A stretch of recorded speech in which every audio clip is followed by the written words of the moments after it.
Shalom. Shalom. Ya, pesan Tuhan minggu ini ada tentang Tuhan memperlengkapi dan memberdayakanmu. Diambil di Keluaran pasal 4 ayat 12, mari kita lihat sebentar. Oleh sebab itu, pergilah, aku akan menyertai lidahmu dan mengajar engkau apa yang harus kau katakan. Mengapa kalimat ini muncul? Latar belakangnya adalah karena Tuhan waktu itu memanggil Musa di usia yang memasuki fase kedua, yaitu ketika Musa berusia 80 tahun. Jadi Alkitab menuliskan bahwa hidup Musa dibagi menjadi 3 bagian, dari lahir sampai 40 tahun di istana di Mesir, di istana raja, 40 tahun sampai 80 tahun dia ada di Midian, di padang gembalaan, menggembalakan kambing domba mertuanya, bukan miliknya, mertuanya yang punya.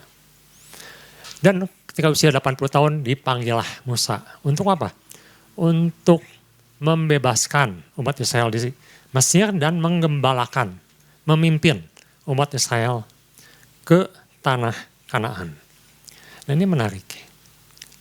Bapak Gembala sudah jelaskan kemarin, mengapa Tuhan mengatakan bahwa Tuhan akan memperlengkapi dan memberdayakanmu dengan memberikan contoh Musa. Biasanya pesan atau suatu nasihat atau suatu motivasi diberikan kepada anak muda ya biasanya. Umumnya anak muda. Tapi Tuhan kali ini melibatkan, bukan hanya anak muda, melibatkan orang yang sudah tanda kutip punya usia, mungkin di paruh baya atau mungkin di usia lanjut. Musa ini 80 tahun. Boleh katakan dia sudah memasuki usia lanjut sebenarnya.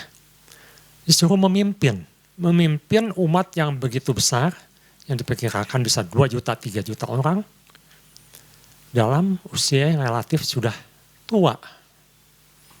Bagaimana Musa bisa mendapatkan kekuatan? Apalagi yang harus Musa dapatkan, bukankah dia sudah cukup? Sudah cukup sebenarnya. Dia mungkin sudah merasa, ya Tuhan saya sudah di sini aja. Jadi gembala, menghabiskan sisa waktu sebagai gembala di Midian. Tapi tiba-tiba Tuhan panggil. Makanya tumbuh perkataan ketika Tuhan katakan, pergilah. Katakanlah kepada Firaun. Maka Musa seolah-olah mengelak di sini. Musa katakan, aku ini berat mulut, susah bicara, tidak pandai berdebat, tidak pandai bicara. Nanti kita akan lihat. Tapi Tuhan katakan, tidak, pergilah. Nah kemarin Bapak Gembala sudah jelaskan, mengapa kok bisa terjadi hal ini. Nanti Bapak bisa lihat kembali di YouTube-nya kalau yang belum sempat. Yang pertama, karena Musa tidak mengetahui jati dirinya. Belum mengenali siapa dirinya di mata Tuhan. Padahal Tuhan ingin Musa jadi alatnya dan Tuhan akan mampukan Musa untuk melakukan apa yang Tuhan suruhkan. Jadi prinsip yang penting kalau Tuhan sudah suruh, pasti Tuhan akan melengkapi. Yang kedua, Musa tidak terlalu mengenal Tuhan saat itu. Meskipun dia sudah mengenal teknologi, ilmu di Mesir, sudah menjadi gembala, tapi hubungannya dengan Tuhan belum sedekat ketika dia mulai mengeluarkan bangsa Israel dari Mesir. Suatu titik balik dalam kehidupannya, akan pengenalan akan Tuhan. Yang ketiga, ada kekhawatiran bahwa dia akan ditolak. Dan yang keempat, ketidaktahuan akan kemampuan dirinya. Ya ini ayatnya tadi. Aku ini siapa? Aku ini Tuhan. Apakah mereka akan mendengarkan perkataanku? Apalagi aku ini berat lidah. Apa yang bisa aku bawakan? Nah itu kemarinnya, jadi Bapak Gembala katakan, yang pertama, kita harus memahami Tuhan tidak memanggil orang yang sudah qualified, yang sudah hebat, tetapi ia meningkatkan quality orang-orang yang dipanggilnya. Jadi Tuhan akan terus tingkatkan. Jadi di sini tidak terpaku hanya kepada anak muda. Mungkin kita sekarang sudah masuki usia paruh baya sebagian, atau sebagian sudah pensiun bahkan. Tuhan katakan untuk semua kita di tempat ini, di gereja ini, dan yang mendengarkan pesan ini bahwa Tuhan akan panggil terus dan memberikan suatu tugas-tugas yang harus kita lakukan dan Tuhan akan memperlengkapi, Tuhan akan memberdayakan. Nah, jadi pesan Tuhan ini adalah bahwa kita ini masih terus berkembang selama kita masih hidup. Masih ada sesuatu yang harus terus dipelajari, harus terus diperlengkapi. Di mana itu semua dalam kuasa Tuhan, dalam kedaulatan Tuhan. Nah, kemarin saya baca ketika saya mendapat pesan ini, katanya manusia itu, khususnya yang melewati usia 30 tahun ke atas, itu mulai degradasi otot-ototnya. Terutama, katanya kekuatan tubuh itu, kekuatan tubuh manusia itu, akan berkurang masanya, masa ototnya itu, sekitar 20% atau 1/5 per 10 tahun. Jadi 30 ke 40 berkurang, masa ototnya 20%, 40 ke 50 berkurang, masa ototnya 20% dan selanjutnya. Atau boleh dikatakan degradasi per tahun itu 2% kurang lebih. Saya berpikir waktu itu, Musa 80 tahun, apakah dia masih kuat? Kita jangan baca sesudahnya dulu ya, kita sampai di sini dulu, kita bayangkan. Waktu Musa dipanggil, bagaimana seorang tua dipanggil dan Tuhan katakan, pergilah. Aku akan memperlengkapi, aku akan memberdayakanmu untuk membawa suatu umat yang besar. Mungkin Musa pun secara wajar, secara sehat, dia akan berkata, aku ini udah tua Tuhan. Panggil saja yang lebih muda. Mengapa aku yang disuruh? Nah, di sini yang menjadi menarik. Ketika Tuhan yang menyuruh, seharusnya sikap kita bagaimana? Nah, pagi hari ini saya ambil ada 3 poin yang perlu kita renungkan. Sebenarnya sikap kita harus bagaimana ketika kita memanggil kita, setiap kita. Walaupun di usia masih muda, di usia parubaya, bahkan di usia tua seperti Musa, seharusnya sikap kita seperti apa? Mari kita lihat di Keluaran pasal 4 ayat ke-10. Lalu kata Musa pada Tuhan, Tuhan, aku ini tidak pandai bicara. Dahulu pun tidak. Dahulu itu kapan? Waktu dia di Mesir, waktu dia masih di istana, dia bilang, aku memang gak pandai bicara. Waktu di istana juga, sekarang katanya suruh berkata-kata, suruh membawakan perkataan pada Firaun, Musa menolak. Sejak engkau berfirman pada hamamu pun tidak. Sebab aku ini berat mulut dan berat lidah. Gak pandai bicara, gak pandai berdebat, gak pandai membawakan narasi. Nah, ini yang jadi alasan Musa. Jadi yang pertama, yang perlu kita lakukan adalah jangan pakai sudut pandang sendiri. Kalau dengan kata lain, coba kita rubah pola pikir kita, paradigma kita. Apa yang menutup pandangan kita seperti yang pernah Musa lakukan. Dan mungkin termasuk kita sekarang, termasuk saya pribadi. Kadang-kadang saya pikir mungkin di usia-usia mendekati kepala 6, anaknya sih mulai pensiun. Sudah waktunya generasi muda yang ambil alih. Tapi tiba-tiba muncul pesan ini.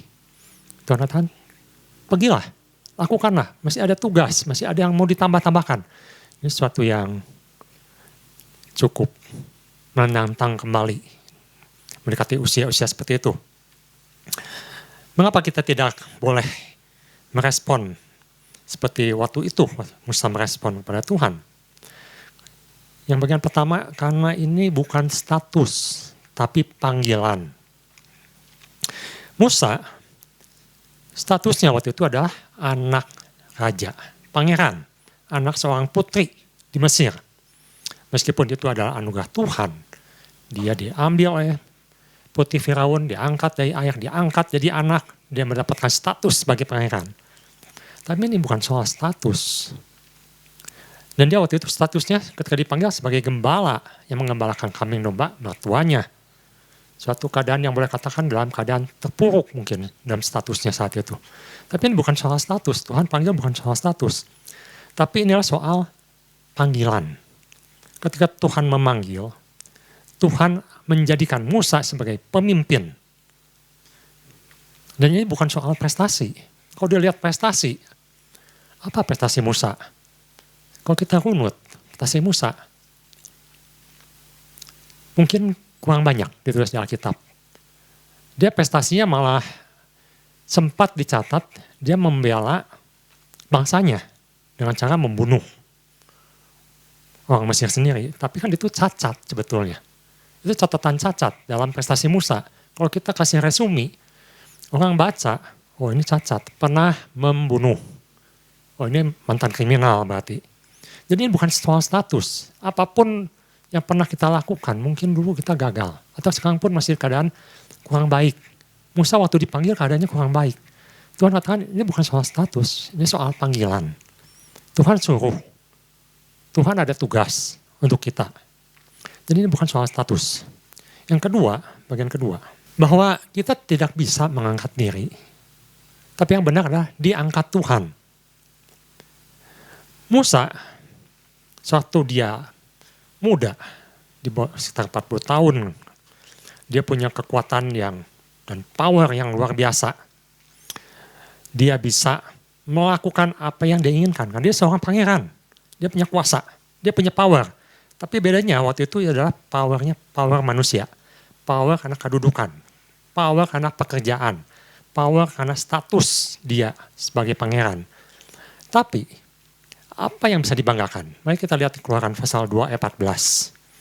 Sebenarnya kita mungkin bisa banggakan kehebatan kita. Tuhan, aku ini dulu belajar ini, aku ini mantan keluaran universitas ini, aku ini dulu ranking cum laude mungkin. Kita bisa bicara seperti itu pada Tuhan. Tapi kita lihat seperti apa sebenarnya. Keluaran pasal 2 ayat 14. Ini dikatakan oleh bangsa Israel yang Musa bela, yang dia merasa dia hero. Dia bisa melakukan, dia sanggup untuk membebaskan dengan kekuatan manusia. Tapi jawab orang yang ditolongnya, jawab masyarakat, jawab bangsa Israel. Siapakah yang mengangkat engkau menjadi pemimpin dan hakim atas kami? Nggak ada. Musa mengangkat dirinya sendiri. Bahkan Tuhan tidak mengangkat Musa saat itu. Musa mengangkat dirinya sendiri. Dia anggap saya bisa, saya mampu, saya kuat, saya punya power. Apa engkau bermaksud membunuh aku sama seperti engkau telah membunuh orang Mesir itu? Musa menjadi takut.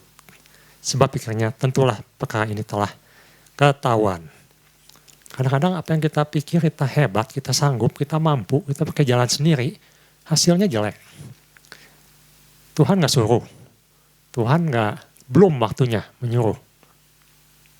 Hasilnya jelek. Bahkan kebaikan dibalas dengan boleh kalian air susu dibalas air tuba peribahasanya.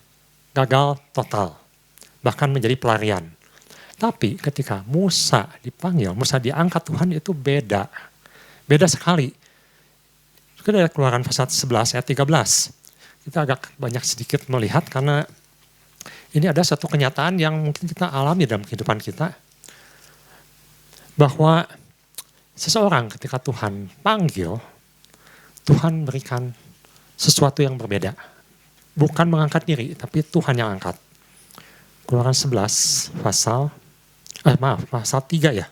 Kita lihat apa yang terjadi ketika Tuhan yang mengangkat Musa. Lalu Tuhan membuat orang Mesir itu bermurah hati. Berbeda sekali. Waktu sebelumnya, Musa ditentang dengan keras, bahkan dihakimi. Disalahkan. Tapi ketika Musa diangkat Tuhan, ketika dia diberikan otoritas, Tuhan berikan kemuliaan. Bahkan dibilangkan orang Mesir ini jadi bermurah hati terhadap bangsa itu. Ini suatu yang ajaib, suatu yang berubah. Karena ada Tuhan turun bekerja. Bukan hanya Musa. Musa menjadi alat Tuhan di sini. Demikian juga kita. Kita rindu bahwa ketika Tuhan suruh, pergilah, lakukanlah. Tuhan tambahkan, Tuhan akan memampukan.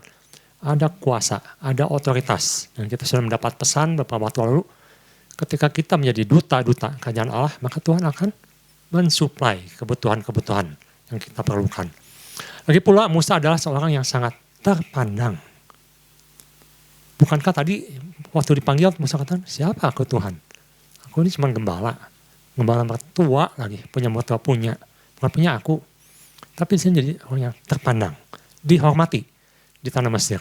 Di mata pengawal-pengawal Firaun, pegawai-pegawai Firaun, dan di mata rakyat. Itu ada satu perbedaan. Ketika Tuhan yang menyuruh, maka diangkat, ditinggikan, dimuliakan. Ini disebut dengan pemenang. Apalagi, bagian yang ketiga, ini bukan soal kemampuan diri, tapi ketundukan kepada firman. Memang Tuhan persiapkan kita dalam kehidupan kita. Setiap kita Tuhan persiapkan melalui pendidikan, dengan keahlian, dengan talenta-talenta yang berbeda. Setiap orang punya kelebihan. Setiap orang punya kelebihan. Dan Tuhan berikan kelebihan itu. Tapi ini bukan soal kemampuan diri. Bukan karena aku lebih hebat dari orang lain. Karena aku lebih mampu daripada orang lain. Bukan soal itu. Musa 40 tahun jadi gembala. Apa yang bisa dibanggakan? Bukan miliknya lagi. Gembala itu status yang rendah, apalagi di Mesir. Peternak atau gembala di Mesir itu golongan bawah. Golongan yang kalau bisa di pinggir lah. Jangan dekat-dekat ke kota. Makanya ditempelkan tanahnya di Goshen. Agak menjauh ke daerah timur. Disitulah gembala. Mereka agak merendahkan gembala.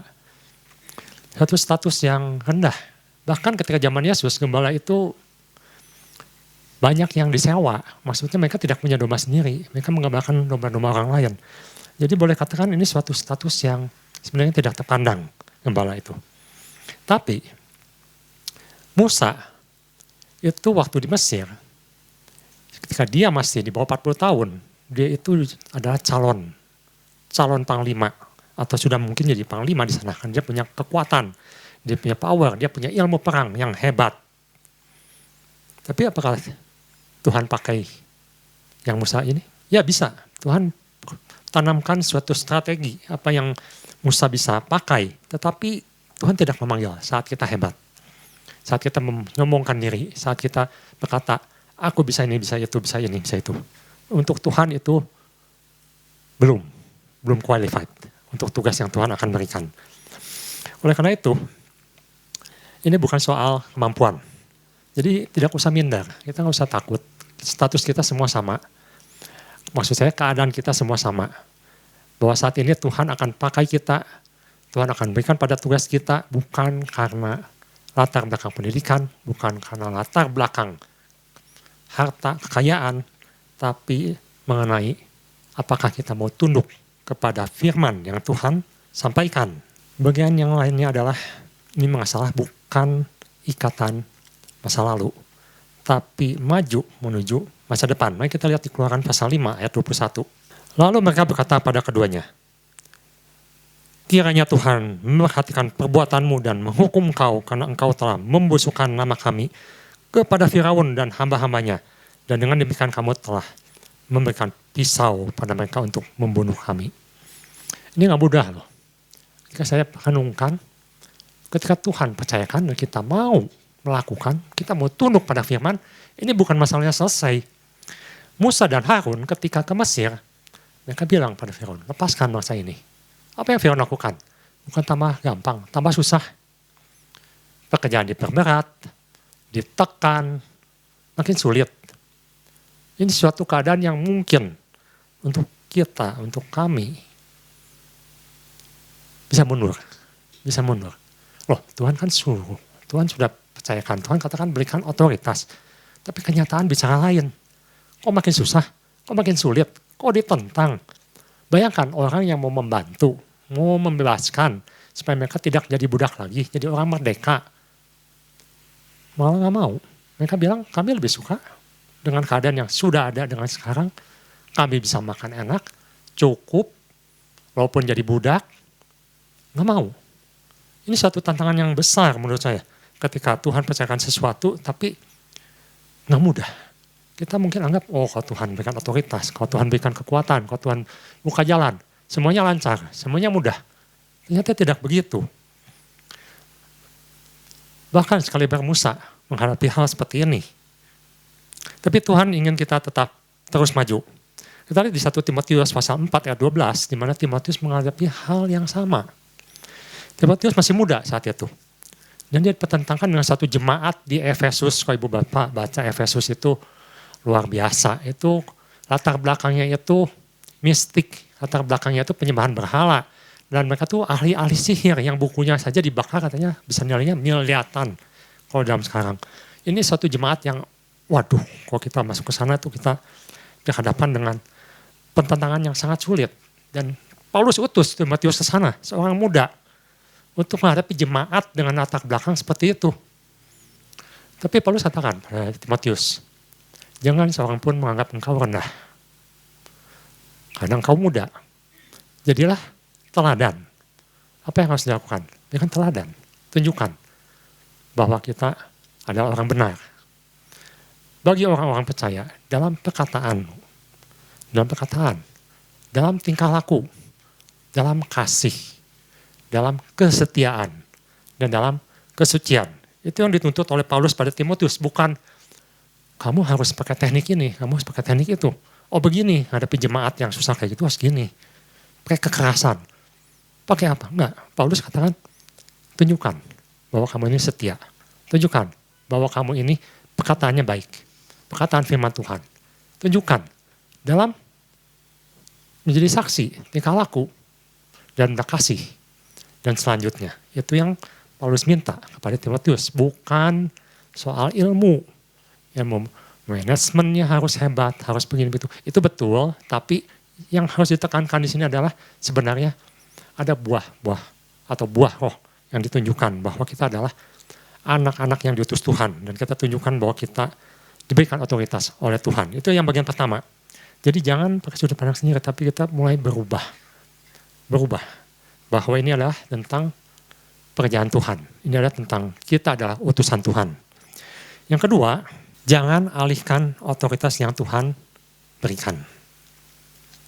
Mari kita lihat. Musa ketika dipanggil oleh Tuhan, apa yang Musa katakan? Tuhan, jangan aku. Tuhan, Harun saja. Adikku. Kenapa? Musa katakan, Harun saja adikku. Oh dia pandai bicara. Dia hebat dalam berorasi. Dia bisa membawakan dirinya di hadapan Firaun. Udahlah, pasti sip lah Tuhan. Jangan aku. Nah ini ayatnya ada, tapi saya tidak catat. Nanti Bapak bisa baca. Musa tunjuk Harun. Jangan aku Tuhan. Ini kayaknya semua pada tahu deh. Kalau kita kan sudah terkenal ayat-ayat saya seperti ini. Harun. Jangan aku Tuhan. Ini menunjukkan apa? Sebenarnya Musa lagi kasih otoritas ke Harun. Dia lepaskan otoritas yang Tuhan berikan kepada Harun. Dan Tuhan tidak suka. Mengapa? Karena nanti kita lihat, Harun punya bagiannya sendiri. Musa punya bagiannya sendiri. Ini Tuhan sedang menyuruh Musa, bukan menyuruh Harun. Mungkin dalam kehidupan kita sama. Kita dengar firman. Dulu saya juga sering begitu. Dengar firman. Aduh sayang, orangnya gak datang hari ini. Harusnya buat dia ini firman ini cocok banget nih buat dia. Harusnya buat dia nih. Kalau aku sih udah lulus yang sini. Yang ini dia belum. Harusnya buat dia. Jadi firman Tuhan bukan untuk aku, untuk dia. Bukan untuk aku. Harusnya dia tuh. Nah itu lepaskan itu. Apa yang Tuhan suruh untuk orang lain lakukan. Kan kita sering dengar ada istilah, Tuhan berikan firman-Mu dan utuslah dia. Bukan aku, utuslah dia. Jadi selalu dilemparkan ke orang lain.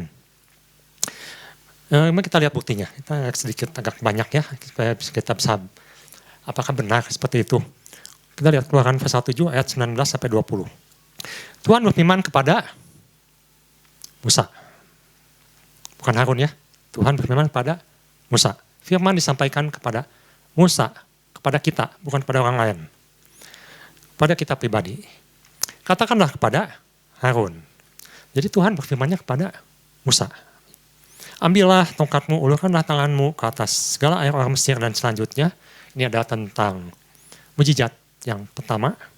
Tapi yang saya ingin tekankan di sini adalah Tuhan berfirman kepada Musa, bukan Harun ya. Jelas di sini Musa, firman diberikan kepada Musa, firman diberikan pada kita pribadi, bukan orang lain. Dan Harun melakukan apa yang Musa sampaikan. Jadi yang melakukan siapa? Harun. Keluaran pasal 8 ayat 5 sampai 6. Berfirmanlah Musa kepada Musa, bukan ke Harun, kepada Musa, kepada kita pribadi. Katakanlah kepada Harun. Jadi Musa yang mengatakan kepada Harun, ulurkanlah tanganmu dengan tongkatmu ke atas sungai, ke atas lokan, ke atas kolam, dan selanjutnya. Muncullah itulah katak. Penekanannya Tuhan berfirman kepada Musa, bukan Harun. Keluaran 8, pasal 16 dan 17. Jadi yang melakukan itu Harun, tapi yang disuruh itu Musa. Saudara sudah mulai bisa menangkapnya maksudnya. Berfirmanlah Tuhan kepada Musa. Jadi Tuhan dalam ketiga tulah pertama itu nggak pernah ketika Musa katakan Tuhan Harun aja deh, aku mau nemenin aja, kasarnya begitu ya kurang lebih. Tuhan bilang, oke, Harun, lakukan ini, Harun lakukan itu. Ternyata tidak. Di sini Tuhan berfirman kepada Musa. Ayat 16, berfirmanlah Tuhan kepada Musa, katakanlah kepada Harun. Baru Musa sampaikan kepada Harun. Ulurkanlah tongkatmu dan pukullah itu ke debu tanah, maka debu itu akan menjadi nyamuk. Tulah ketiga, nyamuk. Nah perhatikan di sini. 3 tulah pertama, Tuhan berfirman kepada Musa. Musa sampaikan kepada Harun. Harun yang melakukan. Yang benar. Harusnya siapa yang melakukan? Musa. Harusnya Musa. Karena Tuhan berfirmannya pada Musa, bukan suruh orang lain yang kerjakan. Kita yang kerjakan. Waktu Tuhan berfirman pada kita, kita yang harus kerjakan. Jangan dilempar ke orang lain. Tetapi rupanya di sini ada suatu perubahan untuk kejadian tulah keempat dan selanjutnya. Maka Musa mulai sadar bahwa dia salah. Dia tidak boleh lempar batu kepada, atau lempar barang kepada, lempar tanggung jawab kepada Harun. Coba kita lihat. Keluaran pasal 8 ayat 20. Di situ ada perubahan yang luar biasa. Di mana Musa mulai menangkap. Ini nggak benar. Harusnya aku yang melakukan. Maka firman Tuhan kepada Musa, bangunlah pagi-pagi dan berdirilah menentikan Firaun pada waktu biasanya dan selanjutnya. Di sini tidak lagi dikatakan atau disebut atau dicatat Musa menyuruh Harun. Jadi yang melakukannya siapa?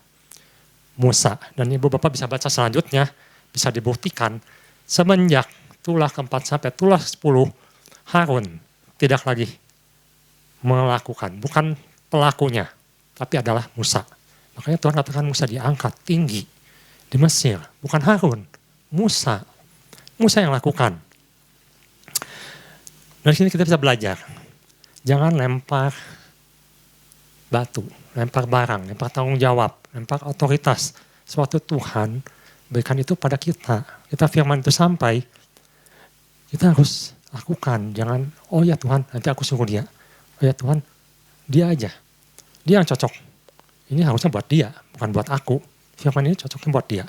Nah itu jadi jangan lempar firman Tuhan untuk dilakukan orang lain. Dan kita lihat, disitulah Musa baru mengerti bahwa dia yang disuruh untuk melakukan dan Tuhan berikan otoritas full. Sedangkan bagian Harun apa? Bagian Harun beda lagi. Nanti kita bisa lihat, Harun itu bagiannya jadi imam. Jadi imam, bukan pemimpin bangsa Israel. Harun itu imam, pemimpin rohani yang mengurus urusan rohani, persembahan, bait Allah. Itu bagian Harun. Bagian ketiga, jadi bagian terakhir, apa yang harus kita lakukan? Yang pertama, jangan pakai sudut pandang sendiri, kita harus berubah. Tuhan yang akan beri kekuatan, pengertian, seperti kepada Timotius, kekuatan. Yang bagian kedua, jangan lempar tanggung jawab kepada orang lain. Yang ketiga, jangan takabur. 1 Korintus pasal 1 ayat 26 sampai 29. Ingat saja, saudara-saudara, bagaimana keadaan kamu ketika kamu dipanggil. Menurut ukuran manusia, tidak banyak orang yang bijak. Nggak banyak, kita di gereja mungkin biasa-biasa saja. Bukan ahli musik, bukan ahli hukum mungkin, bukan ahli apapun, bukan profesor, doktor, bukan biasa-biasa. Banyak yang biasa-biasa, bahkan banyak yang masa lalunya seperti Musa, mungkin sempat berbuat kriminal dulu, sempat dipermalukan di masyarakat. Biasa-biasa. Kita katakan di mata Tuhan semua orang itu sebenarnya biasa-biasa, nggak ada yang lebih hebat. Tidak banyak orang yang berpengaruh. tidak banyak orang yang terpandang.